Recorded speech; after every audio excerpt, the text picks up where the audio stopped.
Okay, so we're on to game 3 here. If we win this, we get a win streak, which will be awesome.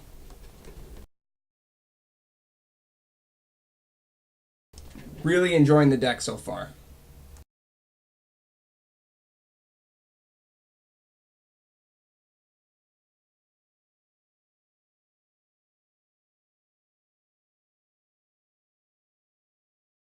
Okie dokie, we're going up against Warlock, so it's probably a Zoolock, but there is the chance for a Handlock.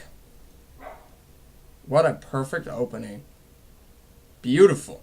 So Mono Worm, if he doesn't really play anything that we have to remove, we can always Mad Scientist. I like this hand a lot. I mean, I could trade in Mono Worm and try to go for an Undertaker, which would just work better with synergy with the Death Rattle from Mad Scientist, but that's way too much of a gamble. We got the Mad Scientist for secrets because it's a secret deck, and then the Mono Worm Frostbolt combo to buff Mono Worm and remove. So, I'm going to assume this is a Zoolock. Oh, yay! Now, what, let's Undertaker first. Let's Undertaker. Yeah. Talk about convenient. We have both openers. We have Undertaker into Death Rattle Secret. And then we have Mono Worm into removal buff. Dang, that's a good opening. I like it. Now, I'm assuming this is... Yeah, again, I'm assuming this is Zoolock. But it could very easily be a Handlock as well. So...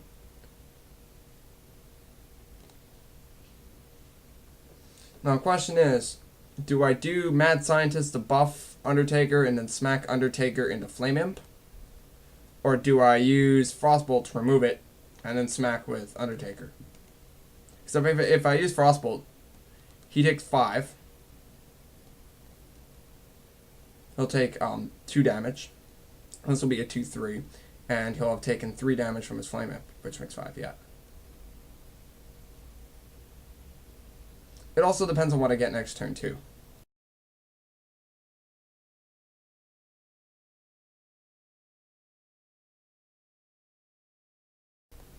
Oh, shit. I can't Frostbolt and Mad Scientist. Well, I'll use Mad Scientist, and then that means he has to trade Flame Imp with Undertaker, which means he still did 3 damage to his face. Or he kills Mad Scientist and I get a secret. Or he just attacks me in the face, which I'm okay with. That seems like a better option.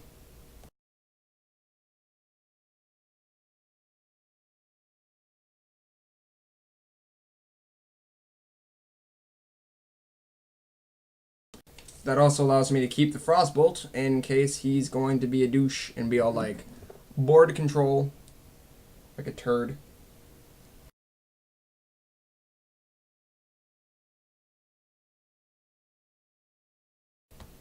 Oh, he soul fired it. Okay, so this is aggro. This is Zoolock. This is full on Zoolock. Argent Squire Voidwalker, it is Zoolock. Okay, so what can we do here? We could do a Mono Worm Frostbolt to the Flame Imp.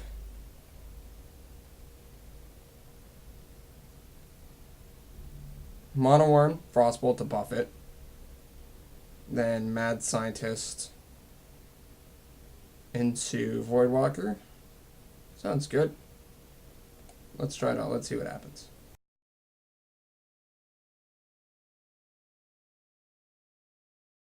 Or we can sit and do nothing. Let's sit and do nothing. Let us not waste our health on minions if we don't have to.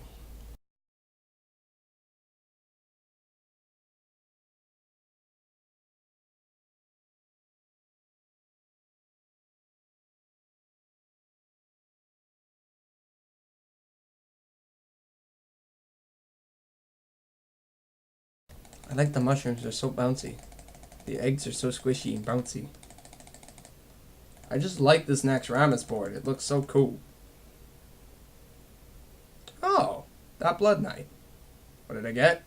Mirror Entity.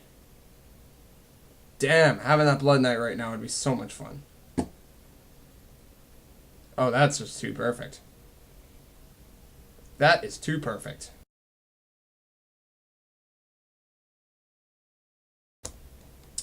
Okay. Now, if he doesn't play anything here and he just taps and ends his turn and then goes in the Doomguard next turn, I would be in love. Oh, that's disappointing. What is it with... Yeah. I keep trying to be all like, what is it with the taunts? But then I realize that it's Zulok, and that's its taunt. Okay. Undertaker. That Harvest Golem for days. Trade Divine Shield to that, and then we smack in the face for 3. Now, his Scarlet Crusader can kill pretty much whatever he wants on the board. But he can kill 2 things on the board. But he'll be losing his Divine Shields. It's okay. Trade in Harvest Golem to that to get a 2/1. Fire Blast, Water Elemental. Yeah. This still gives me a 2/1 on the board that he has to deal with. That kills it. This gives me a freeze, and I smack him for 3. And he's running out of cards, so he'll probably want to do a life tap. And then I have a Polymorph, so if he plays something big like a Doomguard or a Dread Infernal or something really big, I'm able to take care of it.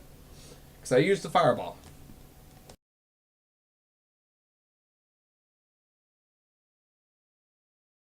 Unfortunately, if he has a Hellfire, he knocks Water Elemental to half health, and he kills Scarlet Crusader and Harvest Damage Golem. So we life tap for 4, so no Doomguard, although the majority of his deck is probably 4 mana or under. And he didn't do anything. So we'll do a counter spell in case we're going to get like another Soulfire, and hit the face.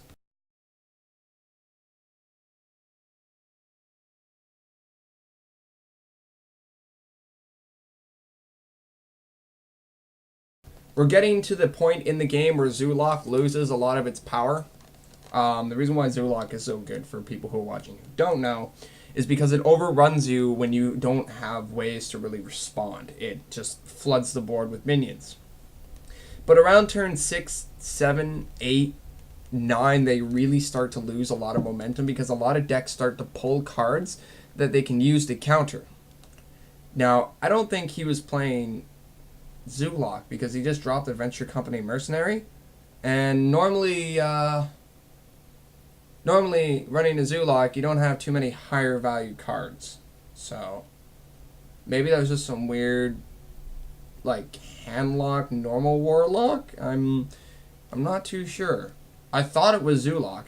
He had some of the bases for Zulok there, but I've never seen a Zulok run Adventure Company Mercenary. Huh. Oh well. We got ourselves our 3rd win in a row, and we entered a win streak. So, just before we end this, I'll probably show you guys the deck here that we're running here. So this is the deck we're running. Mine's called All Face Arcane Missiles. My buddy called it Secrets of the Undead. So we're running 2 Mono Worm, 2 Undertaker, 2 Frostbolt, 2 Loot Hoarder, 2 Mad Scientist, 2 Counter Spells, a Duplicate, 2 Mirror Entities, 2 Harvest Golems, Kirin Mage, 2 Fireballs, 2 Polymorphs, 2 Water Elementals, Fugan, Loetheb, 2 Sludge Belchers, a Stalag, and a Flame Strike. Something we were talking about was I have a Sylvanas Windrunner, but I don't have a Kirin Bloodhoof. And one of the things we were talking about is we would, if we had a Kirin Bloodhoof, we'd swap Kirin Bloodhoof and Sylvanas Windrunner in for Fugan and Stalag. And we ditch the both of these and put in something more useful. Because these are good, 7-4 and a 4-7. And if they die, we get an 11-11 Thaddeus. But the thing is that these are too easy to hex or polymorph or just remove in a way that doesn't trigger their death rattle. Whereas Sylvanas and Kirin are a little bit more dependable because they can function on their own. They don't need each other to be really beneficial. You really get value from Fugan and Stalag if you're able to get more than just baiting a removal card out of your opponent. If you're actually able to summon Thaddeus, that's great. But I've personally never been able to summon him. I haven't had a game where I summoned him. But that was the talk. We also talked about, since I don't have Karen, maybe being able to remove a polymorph for Sylvanas, which might be something I might do, because I don't really, I haven't used polymorph yet at all. In the 3 games I've played so far, I haven't used them. So they might be dead cards, but I want to play a few more games just to see if polymorph really is a dead card. Also, I have not gotten Loetheb in any of my 3 games. Sludge Belcher has been really effective. Everything in this deck has been really effective. I just have not seen Loetheb, and I've not used polymorph, so these are the 3 cards that I'm watching the most, just to make sure that they're not dead. Loetheb, I want to actually get him before that's an option, before I start thinking about whether he's dead or not, because I just haven't got him because RNG. And polymorph, I've gotten it, I just haven't used it. So these are probably contenders that come out. One of them will come out, not 2. I'll still need it, because Fireball can only do up to 6. Spell damage only gives me up to 7 or maybe 8. And I don't think I don't have anything in here that just gives me spell damage. So, for anything greater than 6 health, I'm going to want to use a polymorph. So I'd only want to remove 1. But, regardless, yeah, we're doing pretty good. We're on a win streak. 3-0, my friends. 3-0.